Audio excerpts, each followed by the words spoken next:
Şamaxıda qeyri-adi quzu qışlaq adlanan ərazidə Hacı Şirinbala Şirinovun təsərrüfatında dünyaya gəlib. Təsərrüfat sahibi səhər saatlarından sürünü örüşə apararkən bir neçə qoyunun bala verdiyini görüb.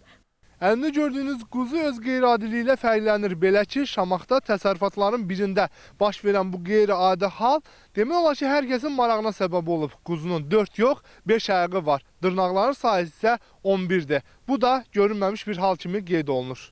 Sağlamlığı qaydasında olan balanın 5-ci ayağının digər ayaqlardan qısa olması onun yerimək üçün çətinlik yaradır. Belə ki, quzu çox qaça bilmir və tez yorulur.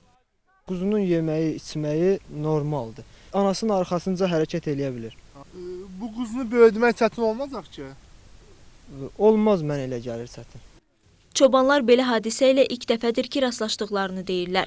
2 gün öncə dünyaya gələn quzunun qidalanması normaldır. Hazırda anasının südü ilə qidalanan bala hələlik sürüyə qatılmayıb. Ancaq bir neçə gündən sonra onun da digər heyvanlarla örüşə getməyində heç bir problem olmayacaq.